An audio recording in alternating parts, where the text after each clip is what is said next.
Board exam 2025-26 बहुत ही जल्दी होने वाले हैं। जैसा कि हम सब जानते हैं कि हमारे 10th और 12th के जो स्टूडेंट्स हैं अब बहुत ही ज़्यादा वो पजल्ड हो रहे हैं, बहुत ज़्यादा कंफ्यूज हैं और बहुत ज़्यादा वो डरे हुए हैं कि अब टाइम इतना कम बचा है तो अब कैसे तैयारी करी जाए जिससे कि वो अपने एग्जाम में 90+% मार्क्स ला सके। तो हेलो स्टूडेंट्स, मैं मोहम्मद काशिफ आज कुछ ऐसे इंपॉर्टेंट पॉइंट्स मैं आपके साथ डिस्कस करूंगा जो आपको अपने एग्जाम में और शॉर्ट टाइम में जो भी आपका टाइम बचा है उसमें आपको 95 से 99% मार्क्स दिलाने में बहुत ज़्यादा हेल्पफुल रहेगा।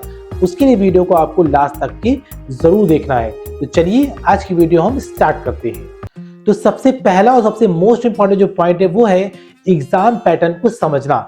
तो सबसे पहले हम लोग क्या करेंगे कि हम अपने एग्जाम पैटर्न को समझेंगे कि हमारे शॉर्ट आंसर कितने मार्क्स के आते हैं, लॉन्ग आंसर कितने मार्क्स के आते हैं और एमसीक्यू क्वेश्चन बेस्ड जो आंसर आते हैं वो हमारे कितने मार्क्स के आते हैं, और साथ साथ में केस स्टडी आती है तो वो कितने मार्क्स की आती है।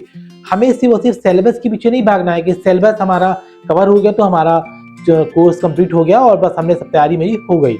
नहीं, हमें कुछ अलग तरीके से कुछ पॉइंट्स को समझना पड़ेगा, एग्जाम पेपर पैटर्न को समझना पड़ेगा, तब जाकर के हम उसमें अच्छी तरीके से तैयारी कर पाएंगे।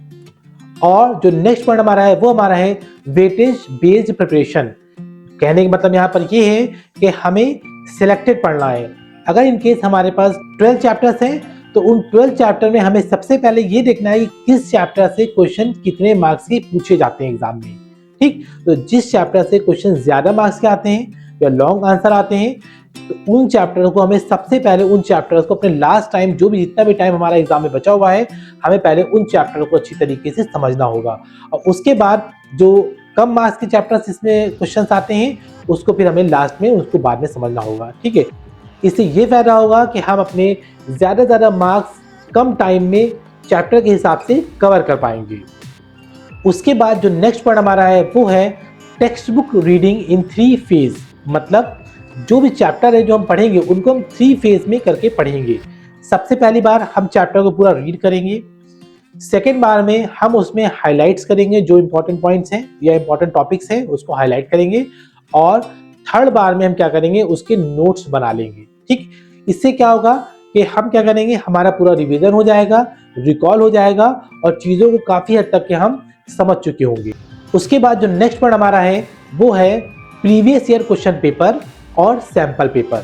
तो इससे हमें क्या फ़ायदा होता है, इससे हमारा जो टेंशन होता है वो काफ़ी हद तक के रिड्यूस हो जाता है, या जो एग्ज़ाम का प्रेशर होता है या एग्ज़ाम का जो फोबिया होता है वो काफ़ी हद तक की कम हो जाता है। क्योंकि इसमें होता है कि हम क्वेश्चन को देखते हैं, समझते हैं, क्वेश्चन का पैटर्न समझते हैं और काफ़ी चीज़ें हमें समझ में आती हैं एग्ज़ाम या बोर्ड में जो पेपर आएगा वो किस तरह से आ सकता है, उसका क्या लेवल रहेगा, क्वेश्चन की लैंग्वेज क्या रहेगी, स्ट्रेटजी समझ में आएगी और क्वेश्चन के मार्क्स समझ में आएंगे। तो उससे क्या होगा कि काफ़ी हद तक के जो हमारा प्रेशर होगा वो कम हो जाएगा। तो इसके लिए आपको क्या करना है, तो इसके लिए आपको ये करना है कि आपको प्रीवियस ईयर के क्वेश्चन पेपर्स वो आपको अच्छी तरीके से सॉल्व करने हैं 10 ईयर्स के, और जो सैम्पल पेपर हैं उन सैम्पल पेपर्स को आप लगाना शुरू कर दीजिए। उसके बाद जो बहुत मोस्ट इंपॉर्टेंट चीज़ है जो आप सबको मालूम होनी चाहिए और सीखना चाहिए वो है आंसर कॉपी या answer sheet presentation. Answer copy किस तरीके से आप लिख रहे हो, किस तरीके से क्वेश्चन अटेम्प्ट कर रहे हो, ये बहुत मैटर करता है एग्जामिनर के लिए। क्योंकि उसमें आप क्या करोगे कि जो भी क्वेश्चन पूछे जाए आप क्वेश्चन को अच्छी तरीके से लिखो, उसके एग्जाम्पल्स दो, डेफिनेशन दो, इंट्रोडक्शन लिखो, हेडिंग्स बनाओ, सब हेडिंग्स बनाओ, कुछ फ्लो चार्ट अगर आपको आते हैं तो उस फ्लो चार्ट आप बनाओ, और उस क्वेश्चन से रिलेटेड या उस टॉपिक से रिलेटेड अगर आपके पास डायग्राम है उन डायग्राम्स को आप मेंटेन करो। ठीक, तो इससे क्या होगा, इससे आपके एग्जामिनर पर आपकी कॉपी का बहुत अच्छा इम्पैक्ट पड़ेगा, असर पड़ेगा और वो आपको अच्छे मार्क्स देगा।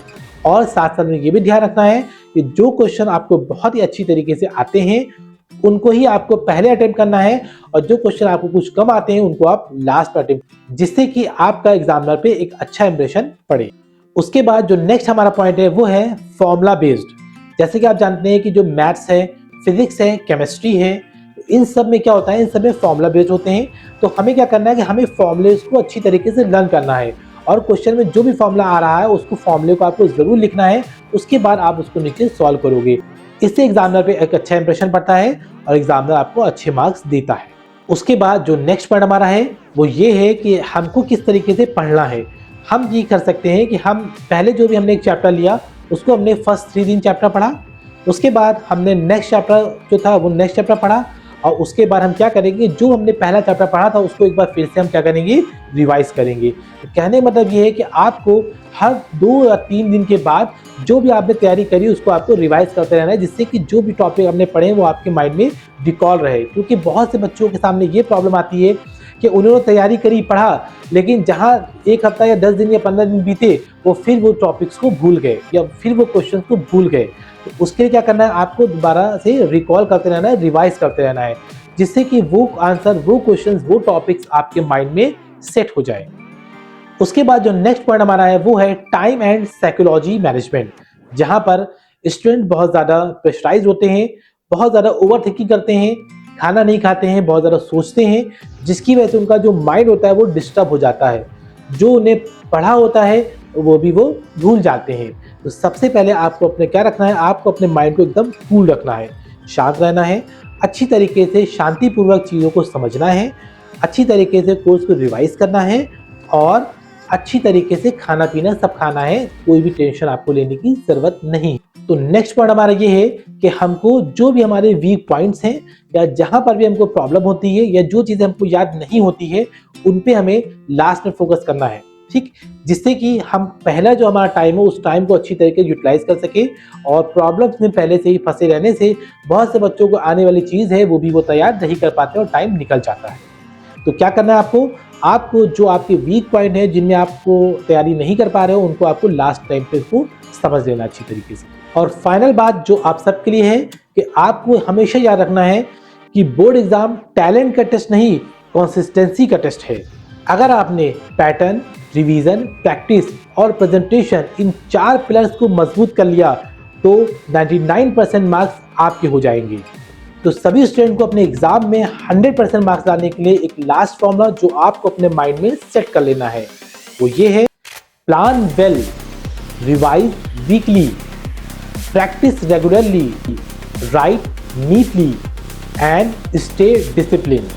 Wish you all the best for your exam.